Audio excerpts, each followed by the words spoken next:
Hi, I'm Lisa McInerney and I will be reading from my novel The Glorious Heresies, and the particular part I am reading is from the point of view of 60-year-old Maureen, who some months previous to this has accidentally killed an intruder in her home and is now convinced she can see him. Maureen was seeking redemption. Not for herself. You don't just kill someone and get away with it. They'd hang you for a lot less. No, she was seeking redemption like a pig sniffs for truffles, rooting it out, turning it over, mad for the taste of it, resigned to giving it up. Robbie O'Donovan, said her conscience. Poor crater. Had a name once and a body before you offered both to the worms. How easy it was to kill someone, really. Much easier than it had any right to be. One day they're occupying space in a living city and the next they're 6 feet under, or wherever it was Jimmy stowed his leftovers, and out of sight, out of mind. Because no one came looking for Robbie O'Donovan. No guards, no wives, no mammies. Poor crater. He inhabited the old brothel with her now, out of harm's way and anyone else's eyeline. He watched her from the stairs. He waited to one side of the kitchen table while she ate, avoiding the spot of his ebbing. He stood at the end of the bed, right in the middle of the footboard, staring down at her when she couldn't sleep. "Isn't it any wonder I can't with you here?" she used to say to him. He didn't reply. His mouth wasn't made for it. His face shifted with her guesswork and never settled long enough to answer back. Sometimes he had blue eyes and luminescent white skin. Sometimes he had thin lips and hollow cheeks. Sometimes he smiled or formed a wide O in belated horror. He never had teeth. The cape of sticky crimson spread over his right shoulder and weighted his faded black jumper so it clung to him, exactly as it had in his final moments. She saw redemption in him first. She lay awake at night and explained herself to him, first her actions, then her history, in case it would provide background against which he could shape his acceptance. But his mouth wouldn't stay put to confirm it. She told him again, fleshing it out where she thought he might want it. His sometime face refused to engage. "Will I tell you a story, Robbie O'Donovan?" His blue eyes smeared across his sockets and onto his cheeks. Black substitutes flowed into position. "When I was 18, I met a man. He was 24 and from out Cove direction. He wore a beard and beads. You wouldn't know the type, Robbie O'Donovan, because it was long before your time, but he was a catch and all the girls said so. His name was Dominic Looney, so it's a good job I didn't marry him. I was a skinny minnie. I used to wear pants up to my ears with bottoms on them wide enough to sweep the streets. And I had a head of hair on me like a mushroom cloud. So between the trousers and the fluffy kyown, I don't know how he saw enough of me to want what he thought was on offer. But there you go, you fellas are strange. He thought I was a lasher, and I didn't deny him the chance to keep telling me. So we were doing a line. We'd go out to Crosshaven for the dances and he'd get me drunk and shandy, which will tell you, Robbie O'Donovan, how small I was back then. We didn't go out for that long, but it must have looked fairly serious because there was an assumption amongst the girls I worked with that we'd get married. And we pretended to be married enough times.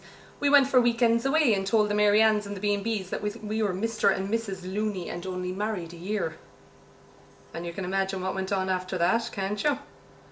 Not that it'd do you any good imagining it now. I don't cut the figure I used to.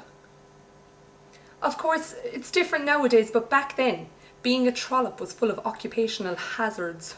No doubt the Mary Anns would have called it my own fault and gloated at my situation, and that's what they used to call it then, Robbie O'Donovan. A situation or a problem, oh, something vague and fateful.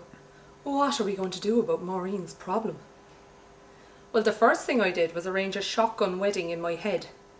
I was to wear a floating cream dress, and he'd have his beard and a suit, and we'd be in a house of our own before my belly escaped from bondage and made a whore and a charlatan out of the pair of us.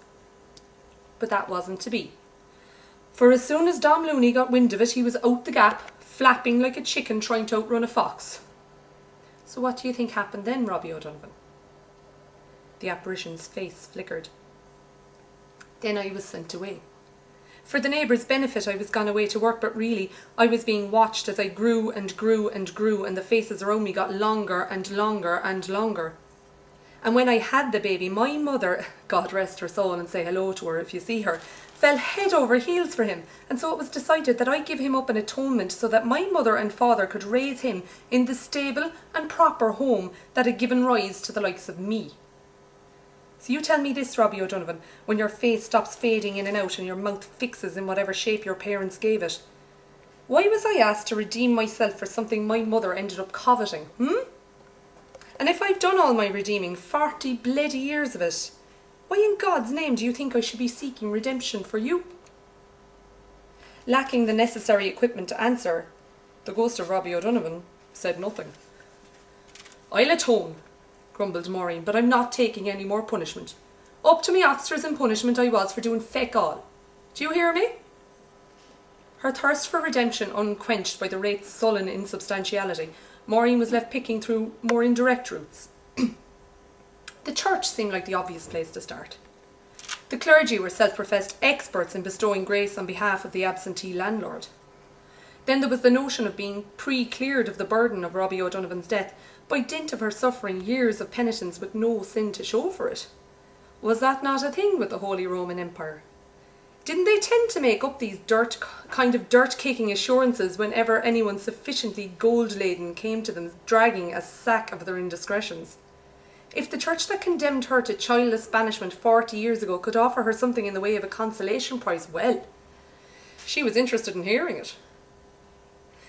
The church nearest her was across the river and 10 minutes down the quays. The morning after she told Robbie O'Donovan his bedtime story, she took a walk. It had been a nasty April so far, the weather weak and wet and bitter. She had wanted to wear white for the occasion, but the rain dissuaded her. She swapped white trousers for a black pair, and her sandals for sturdy dark shoes, and her cream cardigan and white shirt gave her the look of someone who'd only sinned from the waist down, which was generally where it manifested on 19-year-olds in the 70s. It was an old church, imposing in a way they discouraged now that the country was wide to their private flamboyances. Maureen strode up the steps and through the colossal doors, and inside spied grandeur Goodall. Gold and marble and wall-mounted speakers so as to better hear the word of the law-de-daw. She chortled, loud enough to upset a couple of biddies sitting in one of the end pews. There were confession boxes in the corner. She ran her hands over the outside of the left-hand door, hardwood, varnished over and over again, all veneer at this stage, she thought. There was a black grille on the top half. The priest's station in the middle was hung with a velvet curtain. Maureen slipped inside and stood in the dark, remembering all that time ago, when you'd be waiting on the priest to slide the hatch open, enjoying the stuffiness, the pomp of the ritual, even the smell of the thing. Rich and musty, something of the bygones. The hatch slid to the side and a voice said, "We're not scheduled for confessions now, but I saw you come in. Jesus Christ!" "Bless me, Father, for I have sinned," is the customary salutation. She shoved the door open and hurried to the exit, and behind her the priest, bespectacled and white-haired as uniform dictated, opened the door of the confessional and hung out on one foot. "I didn't mean to startle you," he called. Robbie O'Donovan was waiting for her when she banged shut the door of the brothel. His face, elongated this time, mouthless and sallow, stared her down from the end of the corridor. He was standing at the kitchen door, blocking entry. "I'll get them," she said. "Not today, obviously. But you'll see at the end of it, you, my lad, have no right to be here." She wanted a cup of tea and to sit down, and so she blinked hard, and when she opened her eyes again, he was gone.